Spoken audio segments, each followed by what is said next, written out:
Kansas 1st District Congressman Tracy Mann. Good morning, Congressman.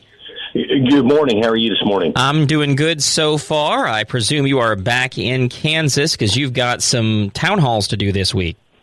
That's exactly right. We're going to be all over southwest Kansas, town halls in Clark, Meade, Seward, Stevens, Morton, Stanton, Grant, Haskell, Hutchinson counties, Ness, and Rush this week. So all over the place, which we really enjoy doing, and can't wait to get on the road tomorrow morning. All right. So there was quite a bit of drama in terms of getting the speaker selected. Took several votes to get that done, but now Congress is in session and working, and what you did first is pretty similar to what you did here in the last Congress in terms of trying to hold Washington accountable. No, that's exactly right. And I think, the most important political development really the last couple of years is the fact that Nancy Pelosi is no longer the Speaker of the House and has basically become irrelevant. That's the biggest change in Washington. A lot of great piece of legislation passed the Republican-controlled House last week. I introduced what I called a Mann Act, which will hold the Biden administration accountable and start to slow down and really stop a lot of these executive orders that they're jamming down our throats. So hopefully that legislation moves, but those are 6 pieces of legislation, the Mann Acts that I introduced the very first day of the session, and I'm feeling pretty optimistic about them. Well, and the most important thing is that Congress has the power to do this stuff. If they want to hold the executive branch accountable, that's supposed to be Congress's job. It's not supposed to be the court's job. No, that's exactly right. And, Nick, I think big picture, the last few decades, really, we have seen the role of the legislative branch or Congress shrink, and we've seen the role of the executive branch grow. And I believe the Founding Fathers intended the opposite. They wanted a very strong legislative branch, much more connected and accountable to people every 2 years on an election, and a much weaker executive branch. So this is an effort to get that back in whack and really back to how the Founding Fathers intended it. And you also had a floor speech called Your Commitment to the Big First. So this is kind of laying out where you want to see the next 2 years go, right? Yeah, that's exactly right. I took to the floor last week, released, we're calling it My Commitment to the Big First. I've had 126 town halls over the last couple of years, Nick, received tens of, thousands of phone calls, emails, talking to people all the time. And I'm listening, really seeing what's mostly on people's minds, and thus we released our commitment. And it's really a road mark or a benchmark, if you will, based on 4 main pillars. How do we create a nation that's safe? Big part of that, securing our southern borders. How do we create an economy that's strong, a future that's built on freedom, and a government that's accountable to the people? So we released that. You can learn more about that on our website, man.house.gov.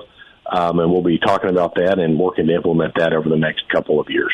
And there has been at least some legislation moved on the House side once the gavel got switched over to Republican control that is consistent with some of that, particularly regarding energy. There's been a drawdown to try to help, ostensibly at least, with gas prices of the Strategic Petroleum Reserve, but there was a bill that went through that there was a vote on regarding that recently. Can you explain?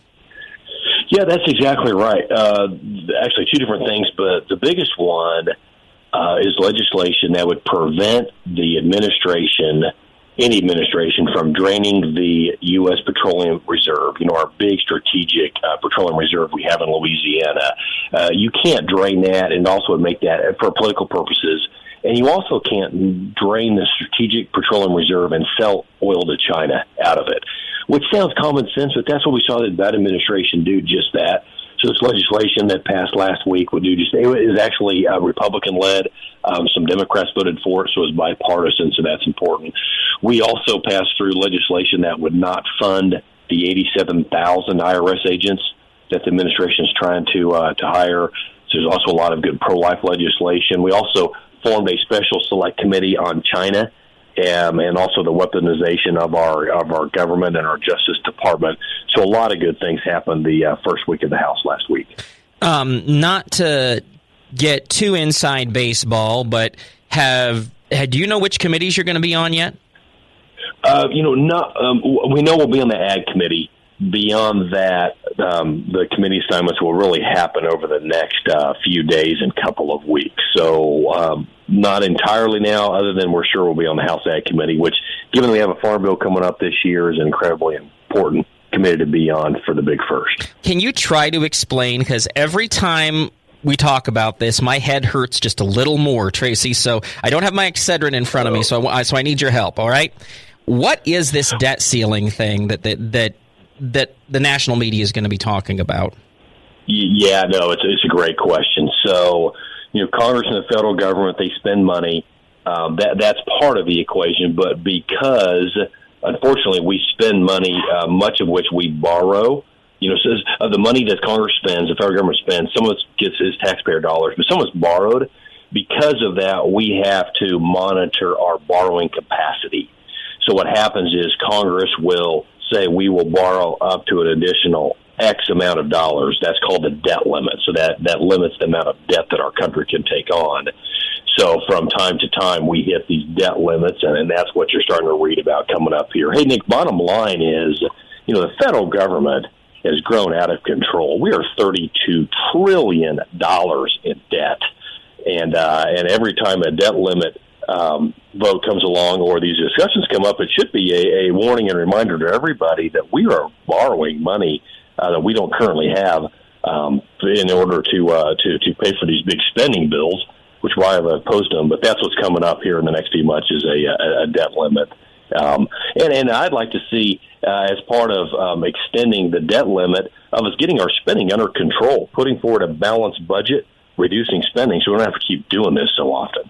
Well, and one of the harder parts of that, and you and I have talked about this before, so I'm just kind of refreshing everybody else's memory, Tracy, is that when you do continuing resolution after continuing resolution after continuing resolution, in other words, you say, we're just going to increase everybody's budget by, it depends on the bill, 0.5%, 1%, 2%, 5%, whatever the bill might be at the individual time. When you keep doing that, and you solve the immediate writing checks problem that way instead of through the budget process, then you end up with a situation where you don't know what didn't work, right? Well, yeah, to a large degree, and that's why I've been jumping up and down over this the last 2 years. We've not done a budget like we're supposed to do. What's intended, what's regular order, is for every committee, all 12 committees, to come forward with what their budget would be. There should be hearings, discussions about that, and then there ought to be decisions on what gets funded, what doesn't. Instead of that's what's been happening, and that's regular order.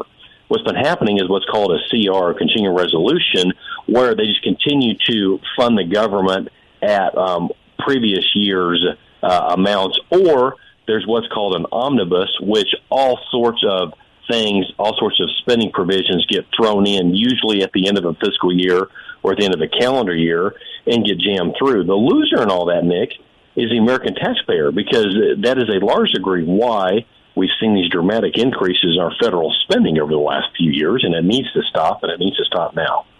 So from your perspective, Tracy, what do you see as the best way to do that? Is it getting back to regular order when you're talking about budgets? Yeah, that's a big part of it. You've got to get back to regular order. There's a process that spending should go through. As it goes through that process, it gets winnowed down and decreased. The other thing is Republicans have committed to put forward a budget and endeavor to pass it out of the House that will actually balance, which that sounds like common sense to you and I, Nick. That's not common sense for how Washington's been operating. So there will be a budget that balances that'll be pushed out of the House over to the Senate, and hopefully that ends up getting passing, because we've got to get our spending under control. So, Tracy, as you continue to look forward into the next 2 years of Congress, what do you see as maybe the biggest thing you need to do? Is it the Farm Bill? Yeah, that's front and center in my mind. Our current Farm Bill, these are 5-year bills. It expires September 30th of this year. So getting that right for agriculture and for rural Kansas will be incredibly important, and will be put a lot of effort and focus. We have been and will continue to do that. until we get that done here later this year. Does it look like Representative, I believe, Thompson, the one I talked to before, is he going to end up with the gavel there? Yep, that's right. So he was named as the new chair of the House Ag Committee. Congressman Thompson, who's from Pennsylvania, he is the large ag district in the state of Pennsylvania. Brought him, to your point, to Kansas last year. First time he'd ever been to our state. We toured a farm, feed yard, ethanol plant, had some other meetings around the district. Enjoyed introducing him to our ag producers, and you had a radio interview with him. But he will do a good job. I'm excited for the ag committee under his leadership and looking forward to getting going on it. All right. So then I'm going to obviously have you on several times between now and the end of the farm bill that's currently going and the 2023 process. But as we get on into it, you're going to bring a lot of Kansans to Washington to talk, right? Yeah, that's right. And I'm pushing them. I'm optimistic that we'll be able to have a field hearing somewhere in our state as well. That's not a promise, but that's something I'm working towards. We are not going to like the farm bill we get if we don't have ag producers' input and stakeholder input in it. And so it's incredibly important to me. And we've been meeting with people, listening to folks, getting out there the last couple of years, hundreds of times, but we'll continue to do that.